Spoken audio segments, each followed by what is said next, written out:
তুমি দিন দিন সুন্দরী হচ্ছ ভাবি, তোমায় দেখে সত্যি হিংসে হয়। আমি নিজের মতো করে ইফতার রেডি করছি, এমন সময় আমার চাচা শ্বশুরের মেয়ে রেশমি এসে খানিক সময় দাঁড়িয়ে থেকে এই কথা বলল। আমি ওর কথায় হেসে বললাম, নিজের চেহারা আয়নায় দেখেছিস কখনো? তোকে নিয়ে তো পাড়ার সব ছেলেদের কারাকারি, তুমি আমার চেয়েও বেস্ট রেশমি। রেশমি বলল, দূর কি যে বলো তুমি ভাবি, আমি তাহলে যাচ্ছি, আপনি কাজ করে নিন। ওকে ঠিক আছে, যা বোন। রেশমি ঠিক আছে বলে চলে যায়। আমি দরজার কাছে আসতেই দেখি রেশমি দরজায় দাঁড়িয়ে আছে। আমাকে দেখে সে আবারও বলল, ভাইয়া কোথায় ভাবি? ভাইয়াকে দেখছি না যে। কোন ভাইয়া? রেশমি বিরক্ত হয়ে বলল, তোমার জামাই ভাইয়া। আমি হেসে বললাম, অফিসে ইফতারের আগে আগে আসবে। ও আচ্ছা ঠিক আছে, দেখছি না তাই বললাম ভাবি। আমি যাই তাহলে ভাবি। কেন, একবারই ইফতার করে যা রেশমি, আর একটু থাক, দুজনে গল্প করি। না ভাবি, যাই বলে চলে গেল রেশমি। দু একদিন পর আমি সোফায় বসে ভাবছি কি ব্যাপার, রেশমি কয়েকদিন আসেনি। আমি 2-3 বার ডাকলাম, তবু এলো না। রাগ করলো না তো? কে জানে। তখনই রেশমি আসে, আর তার হাতে একটা ফাইল। সে বসে ফাইলের ভেতর কাগজ বের করে, ওখান থেকে একটা কাগজ বের করে আমায় দেখিয়ে বলল, এটা কিসের কাগজ জানো ভাবি? কিসের না বললে জানবো কি করে?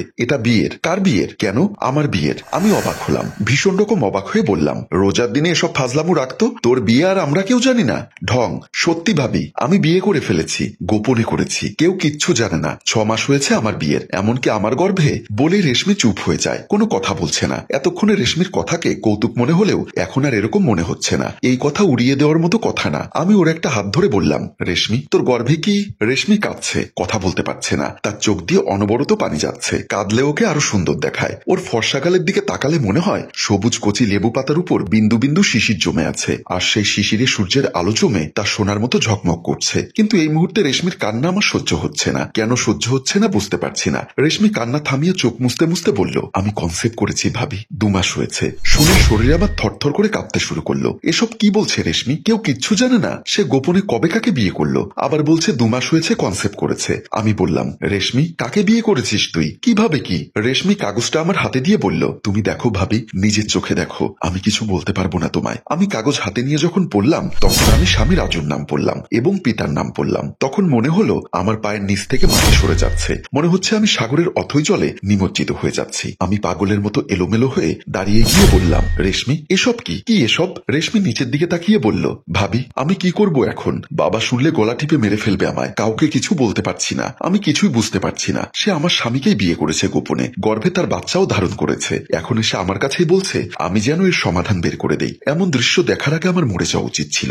রেশমি আমার চোখের সামনে থেকে চলে যাবন, আমার মাথা খারাপ হয়ে যাচ্ছে, না হলে করে ফেলবো কিন্তু। হ্যাঁ কাগজটা দাও ভাবি। তখনই আমি কাগজ ছিঁড়ে টুকরো টুকরো করে ফেললাম। তারপর বললাম, এখন নিয়ে যা কাগজ হারামজাদি। রেশমি কিছু বলল না, চুপচাপ চলে গেল। আমি কি করব বুঝে উঠতে পারছি না। আমি রাতে অপেক্ষা করে আছি নিজের রুমে, কিন্তু অদ্ভুত বিষয় হলো অফিস শেষ হলো সে কখন, কিন্তু রাজু এখনো আসছে না। আমি মোবাইলটা বের করে বারবার রাজুকে কল দিয়ে যাচ্ছি, কিন্তু কিছুতেই ফোন ঢুকছে না। আমি সাথে সাথে শাশুড়িকে কল দিলাম। আমার শাশুড়ি তার মেয়ের বাড়িতে বেড়াতে গেছে। শাশুড়ি মা রিসিভ করতেই আমি ইশারায় সব বললাম। মা কথা শুনে বলল, আমি কাল সকালের মধ্যে বাড়ি আসবো বৌমা, তুমি আপাতত চুপচাপ থাকো, যা করার আমি এসেই করব বলে কল রেখে দেয়। কিন্তু আমি বুঝতে পারছি না করবেনটা কি তিনি এসে, কিংবা আমি নিজেই কি করব। শুধু বিয়ে করেনি রেশমি, তার পেটে রাজুর বাচ্চাও আছে। এটা কি বললেই সমাধান হয়ে যাবে? সমাধান হবার মতো বিষয়? শেষমেশ এই ঘরে টিকে থাকলে রেশমি টিকবে। আমার বিয়ের 4 বছর হয়েছে, এর মধ্যে আমি কনসেপ্ট করতে চাইলেও রাজুর জন্য পারিনি। রাজু সবসময় একই কথা বলেছে, এখন না, চাকরি বাকরি করে কিছু ক্যাশ হোক, টাকা পয়সা জমা হোক,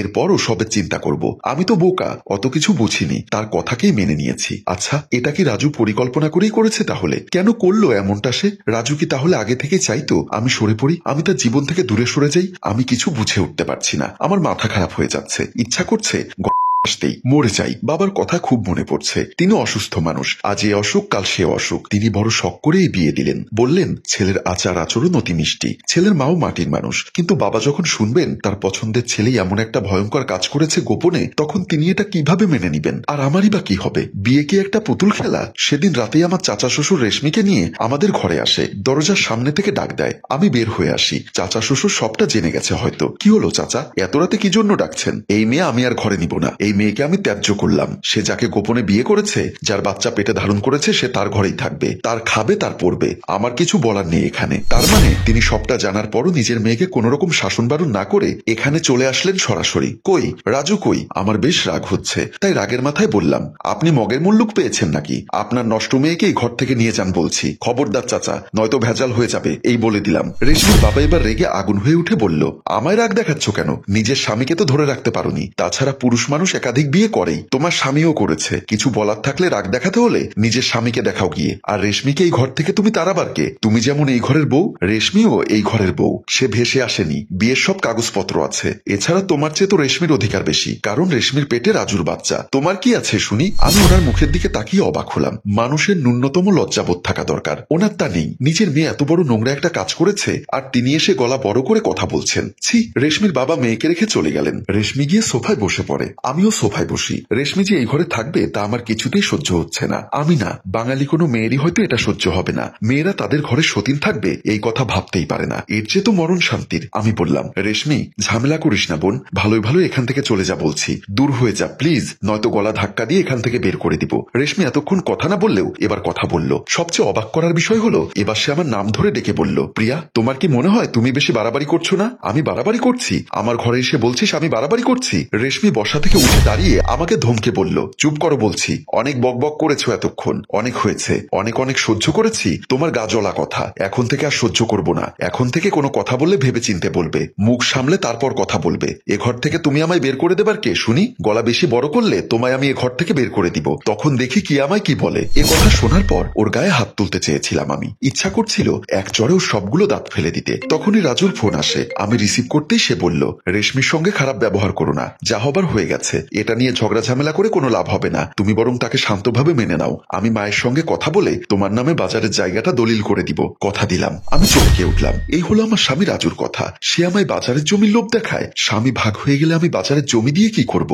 রাজু তার কথা শেষ করেই ফোন কেটে দিল। আমি কিছু বলতেও পারিনি। এই একটা রাত আমি কিভাবে কাটাবো বুঝতে পারছি না। ছটফট করছে ভেতরটা, মনে হচ্ছে গায়ে আগুন ধরে গিয়েছে আমার। প্রিয়া তুমি শান্ত আর চুপচাপ হয়ে থাকলে তোমার লাভ হবে। দুই সতীন মিলে সুখের সংসার করবে, শান্তির জীবন হবে তোমার আর আমার। কিন্তু তুমি যদি ঝামেলা করো, কোনো সমস্যা তৈরি করো, তবে আমি আমার আসল রূপ দেখাবো। আমার বিরুদ্ধে গিয়ে এই ঘর তুমি করতে পারবে না প্রিয়া। তুলোর মতো ফু দিয়ে উড়িয়ে দিব তোমায়, কথাটা মাথায় রেখো। প্রিয়া সহ্য করতে না পেরে রাগে গদগদ করে সেখান থেকে রুমের দিকে চলে যায়। তা দেখে রেশমি একটা ডেভিল হাসি দেয়, আর এই অদ্ভুত হাসির মাধ্যমে অনেক কিছু বুঝিয়ে আমাদের গল্প এখানেই শেষ হয়। সম্মানিত ভিউয়ার্স, আসলে এই গল্পে কি হতে চলেছে? প্রিয়া কি মেনে নেবে সতীনের সংসার, নাকি হিতে বিপরীত হতে চলেছে? সবটা জানতে কমেন্ট করুন দ্বিতীয় পর্বের জন্য। গল্পটির ভাবনায় হাশেম রাজু, পরিচালনায় এইচ.এম. কানন ও চিত্রগ্রহণ ইফতি হুসাইন। গল্পটি ভালো লাগলে লাইক, কমেন্ট ও শেয়ার করে দিন। ধন্যবাদ।